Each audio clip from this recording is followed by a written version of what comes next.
इस समय मैं अपने गुरुदेव परम आदरणीय पद्म विभूषण चित्रकूट तुलसी पीठाधीश्वर परम पूज्य रामभद्राचार्य जी के आश्रम में हूं। आज गुरुदेव से एक बहुत बड़ी जानकारी मिली, एक ऐसी जानकारी मिली जिसके ऊपर बहुत सारे बुद्धिजीवी अलग अलग तरीके की राय दे रहे थे। आज मैं हरिद्वार में हूं और एक कार्यक्रम था यहाँ पे परशुराम जी के ऊपर कि परशुराम जी का जन्म स्थल क्या है। उस पे परम पूज्य गुरुदेव ने शास्त्रों को कोट करते हुए आज भगवान परशुराम के जन्म स्थान के बारे में जानकारी दी है। मैं परम गुरुदेव से निवेदन करूंगा कि गुरुदेव, चूंकि अभी हम जो बात कहें, आप जो कुछ कहेंगे इसको हम रिकॉर्ड कर रहे हैं और इसको बहुत सारे चैनल्स पे डाला जाएगा, सोशल मीडिया में डाला जाएगा, यूट्यूब फेसबुक पे डाला जाएगा। मेरा आपसे आग्रह है कि आप इस पे एक विस्तृत जो कुछ अभी आपने कहा था उस कार्यक्रम में एक बार पुनः कहें आप। मैं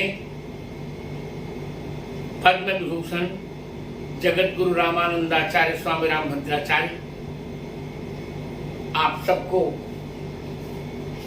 बहुत बहुत वर्धापन ज्ञापित करता हूं। परशुराम जी के जन्मस्थल के संबंध में अपने मिथ्या वैदृश्य के अहंकार का प्रदर्शन करते हुए भिन्न भिन्न लोग कह रहे हैं। कोई असम कह रहा है, कोई हिमाचल प्रदेश कह रहा है, कोई मध्य प्रदेश कह रहा है, पर मैं बहुत स्पष्ट कह रहा हूं कि परशुराम जी का जन्म जो आज उत्तर प्रदेश में जो आज का गाजीपुर जिला है वहीं पर हुआ था। वह गाजीपुर पहले गाधीपुर था और महाराज गाध की जो बेटी सत्यवती थी उन्हीं के पुत्र थे परशुराम जी के पिता जमदग्नि जी। जमदग्नि का क्षेत्र था जौनपुर, जिसे पहले जमदग्निपुर कहते थे। ओहो, आपका जन्म स्थान वही है गुरुदेव? और सौभाग्य मेरा भी है। जी जी जी। जमदग्निपुर में वो रहते थे। जी। चूंकि महाराजा गांधी के वो नाती थे, अर्थात बेटी के बेटे थे जी। इसे गंगा तट पर भी एक कुटी उन्होंने बना रखी थी। तो जहां उनकी कुटी बनी थी उसका नाम था जमदग्नीय, आज वो है जमनिया। जमनिया के पास ही गंगा जी का तट है जहां पर परशुराम जी का जन्म हुआ था जी। इसका स्पष्ट और प्रबल प्रमाण यह है कि जमदग्नि की पत्नी का नाम था रेणुका जी। और वो अपनी कुटी से गंगा जी में जल लेने के लिए स्वयं जाया करती थी।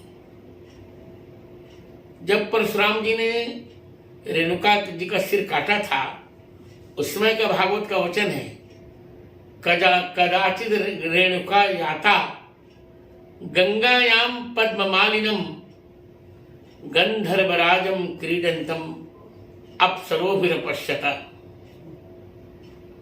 सत किसी समय गंगा जी में खेलते हुए चित्ररथ गंधर्व को रेणुका जी ने देखा था। उदकार्थम गता नदीम, वो जल के लिए ही गंगा जी के पास आई थी। यहां इससे स्पष्ट हो जाता है, यदि कोई कहे कि असम में जन्म हुआ था तो क्या असम से वो गंगा जी का जल लेने आएंगी? हाँ जी जी जी। या हिमाचल प्रदेश के तप्ता पानी स्थान से जल लेने आएंगी? जी। जब शास्त्र कह रहा गंगायाम रेणुका याता, गंगा जी के तट पर रेणुका जी आई, तो भागवत जी के 9वें स्कंध के 16वें अध्याय का 2य श्लोक ही यह सिद्ध कर दे रहा है परशुराम जी का जन्म गंगा जी के तट पर हुआ था। जी। और सबसे बड़ा रोचक प्रकरण यह है, चूंकि रेणुका जी की ससुराल जो थी वो जमदग्निपुरम में थी, जिसे आजकल जौनपुर कह रहे हैं। जी। वहां गोमती के तट पर एक गांव है जमैथा, जी। अर्थात जिसको जमदग्निस्थ कहते थे पहले, उसको जमैथा कहने लगे। अच्छा। वो गोमती के तट पर है। जी। तो परशुराम जी ने गंगा के तट पर सिर काटा था रेणुका जी का, और उसको वहां उन्होंने जमदग्निपुरम में जमदग्नि के पास फेंक दिया कि लीजिए मैंने इनका सिर काट दिया। आज भी आप जमैथा में जाएंगे तो वहां एक मंदिर है जी। जहां देवी जी के सिर की ही पूजा होती है। जी। उसी सिर की जिसको परशुराम जी ने काटा था, फरसे से काटा था। इसलिए ये सारे प्रमाण ये बता रहे हैं कि परशुराम जी का जन्म गाजीपुर में हुआ था, जिसे आजकल गाजीपुर कहते हैं। और वहीं पर जमदग्नि की कुटी थी। प्राय के ऋषिगण गंगा को बहुत स्नेह करते हैं, वहीं स्नान करते थे। जी। और उसी कुटी से गंगा जी का जल लेने के लिए रेणुका जी आई थी। वहां चित्ररथ गंधर्व को खेलते देखा, किंचित चित्ररथ स्पृहा। जी। तो उनका मन चित्ररथ के प्रति थोड़ा मोहित हो गया था। तब जमदग्नि ने अपने सभी बेटों से कहा कि अपनी मां का सिर काट दो, तो किसी ने नहीं काटा। छोटे पुत्र जो परशुराम जी थे, जी। इनसे कहा कि बेटे अपनी माँ का भी सिर काट दो और अपने भाइयों का भी सिर काट दो। जी। तो परशुराम जी ने वही किया, माँ का भी सिर काटा और अपने भाइयों का भी। तो पिता ने कहा वरदान मांगो, कहा ये लोग जीवित हो जाएं और इनको मेरे मारने का स्मरण भी न रहे। जी। जी। इस प्रकार यह घटना उत्तर प्रदेश के गाजीपुर में घटी थी। और काटकर सिर पैतृक निवास जमदग्निपुरम के जमैथा नामक ग्राम में फेंक दिया था परशुराम जी ने। आज भी देवी की वही देवी, क्योंकि कभी भी यदि कोई कहे कि चंडिका देवी, क्या कभी देवी के सिर की पूजा होती? सिर की पूजा कभी नहीं होती उनकी। जी। जी। जी। इनके सिर की पूजा इसलिए हुई जी। कि परशुराम जैसे भगवान ने फरसे से काट कर उसको पाप से रहित कर दिया, जी। इसे निष्पाप मानकर उनके सिर की पूजा हुई। जी। जी। और हम ये भी कह रहे हैं कि परशुराम जी ने सभी क्षत्रियों का विनाश नहीं किया था। जी। जो ब्राह्मण द्रोही वैदिक सनातन धर्मावलंबी ब्राह्मणों का जो द्रोह करते थे, जी। उन्हीं राजाओं का सिर काटा था। ऐसा पूर्व में भी एक उदाहरण है भागवत में, मुझे वेन का जो हाँ भेद का उदाहरण है। वेन दुराचारी हो गया तो उसका जब वेन नास्तिक होगा तो उसका ऋषि उसको हुंकार से भस्मसात किया। मार दिया था उसे। और भागवत का वचन है, अवतारे षोडश में पश्चिम ब्रह्मद्रोहो नृपान। हाँ। ब्रह्मद्रोह जी।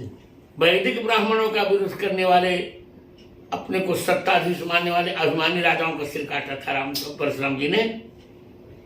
इसलिए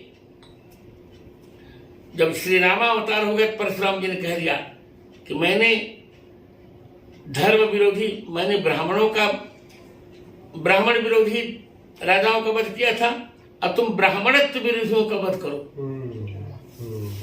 परशुराम जी ने ब्राह्मण विरोधियों का वध किया जी। और रामचंद्र जी ने ब्राह्मणत्व विरोधियों का वध किया।